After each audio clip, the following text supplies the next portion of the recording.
Hello मुलांनो, कसे आहात? मी तुमची लक्ष्मी आजी. तर आज आपण मनात कोणतीही संख्या ठेवून चलनाची उदाहरणे पूर्ण करायची आहेत. बघा, ही चलनाची गणितं मी लिहिलीत. इथे आपल्याला संख्या लिहायच्या आहेत.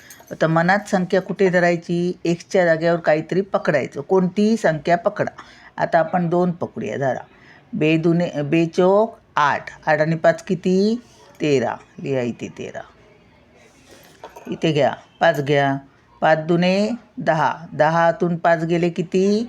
5. इथे लिहायचे. 8च्या जागेवर किती हवेत? 5 घ्या. 8 पंच 40. 5 घेऊया ना. 5 8 40. 40मधून 6 गेले. किती राहिले? 40मधून 6 गेले. 34 राहणार.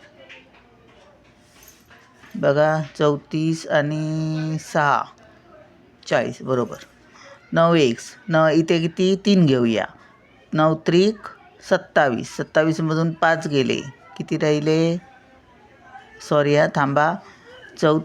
8 पंच 40. 40 आणि 6 अधिक आहे ते.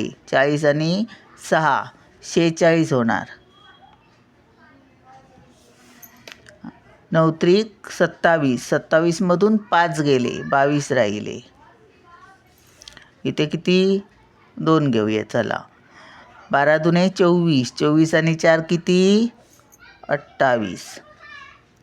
आता ह्याच्यापैकी आपण एखादं गणित सोडवूया. आता हे मोठं दिसतंय ना, हेच सोडूया. इथे गोंधळलो ना आपण, ह्यालाच सोडूया.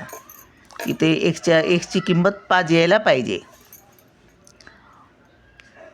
8x अधिक 6 बरोबर 46. चला, 8x बरोबर 46. हे अधिक 6 इकडे गेले की वजा 6 होणार. 8x बरोबर 6तून 6 गेले 0. 4 ते 4. x बरोबर 40 भागिले 8. मग x बरोबर किती? 8 एके 8. 8 पंच 40. बघा, आली ना 5 किंमत एक्सची. 8 पंच 40. चला, भेटूया पुढच्या व्हिडिओत. बाय.